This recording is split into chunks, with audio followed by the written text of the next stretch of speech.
Okay, so today we're going to talk all about the booty, the glutes, the gluteus maximus, whatever you want to call it, that's what we're going to be talking about. Now, your girl knows a thing or two about growing her glutes. As you can see here, this is my cheeky transformation. It's taken me 2 years to grow my glutes and to know what techniques and what exercises work for me. Now, everybody is different, so you can try some of these, and I recommend trying some of these exercises, but don't be disheartened because every single body is unique. So if you like this video, make sure you give it a thumbs up and make sure you hit that bell notification on so you don't miss another video with me. So without further ado, let's get into this video and I hope you love it. Jumping straight into this video with exercise number 1, and we are doing the queen of all exercises. It's your barbell hip thrust. Now, I know it can be a little bit intimidating just because it's a free weight, but don't you worry, you've got this, and I'm going to give you my best tips. Now, what I want you to do is start with a light to medium weight. When you are bringing your feet towards your body, I want you to externally rotate your feet outwards. Make sure that you use some form of cushion to padding to protect your hips and bone area. When thrusting the weight up, as you can note here, my chin is nice and tucked into my body. This is what you want at all times, and try and look forward, it really helps. Make sure that your core is tight and engaged, and when you're thrusting the weight up, scoop your tailbone into your body at all times. Contract your glutes at the top before releasing the weight back down. I want you to do about 8 to 10 reps, and 4 to 5 sets. I do this 2 times a week, and trust me, oh my God, you will feel it. But up the weight, don't be afraid to up the weight. The second exercise we're jumping into is a sumo deadlift, by far one of my favorite types of deadlifts. The reason being is your feet are externally rotated, and similar to your hip thrust, the reason why we're externally rotating our feet outwards is you will feel a greater contraction in your glutes.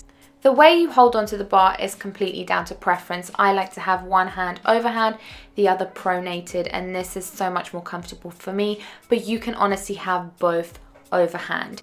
What I want you to know is my head is following the direction of my spine, and I'm keeping everything very neutral and also very stiff.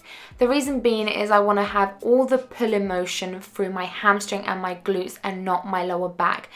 By allowing my neck to be neutral and follow the direction of my spine, it will cause less strain, and this is exactly what we want to avoid. I'm pulling everything through my gluteus maximus to get the optimum contraction in my glutes.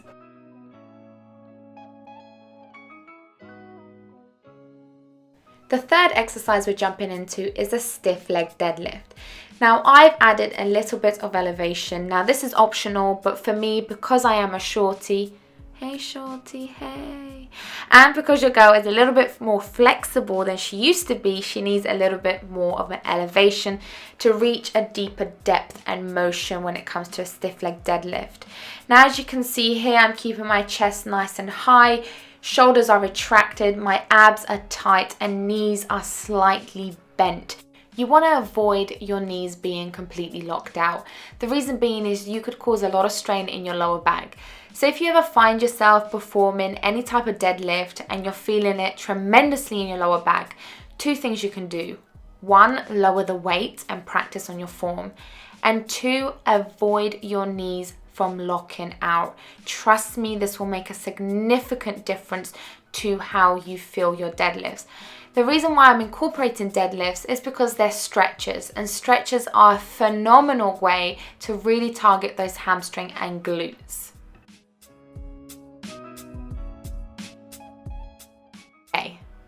Okay. I know you're secretly hating me so much for adding this exercise into this video, but let me tell you something real quick. It wasn't until your girl started adding split squats into her routine that her legs and her glutes, okay, I was like, hi, hello, where have you been for the last 2 years? but honestly, they are such an amazing exercise.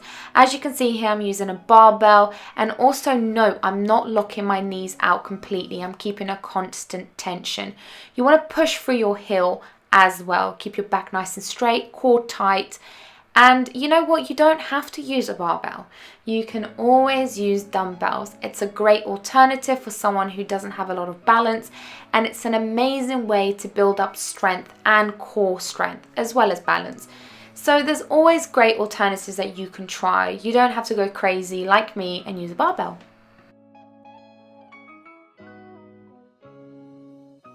Moving on to weighted bridges. Now, as you can see here, I've placed my heels close together, and yet again, my feet are externally rotated. Now, I absolutely love incorporating bridges into my glute routine. The reason being is I can feel this so much at the top of my glutes. You know that little shelf bit? You know that shelf that we all want to create secretly? That's what I'm talking about. I feel that so much. I'm trying to keep my chin nice and tucked in, my tailbone scooped into my body, and also I'm pumping these out. I'm not bringing my glutes completely down. I'm keeping them up in the air and pumping them out. You can get about 20 reps of these done, and you will feel it so much in your glutes. Trust me, this exercise is such a good burner, and you can incorporate it as a superset or even at the end of your workouts. It's just amazing.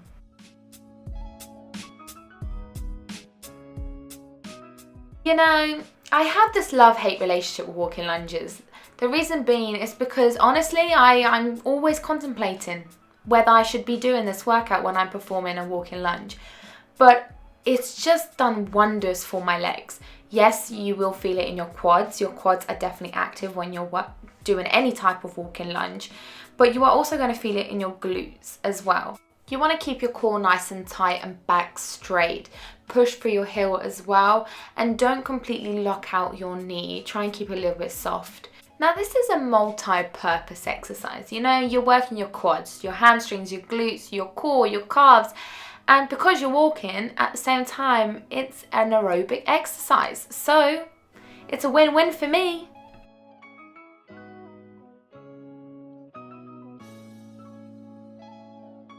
We had to add some form of abduction into this workout video, and the reason being is because you cannot neglect your gluteus medius.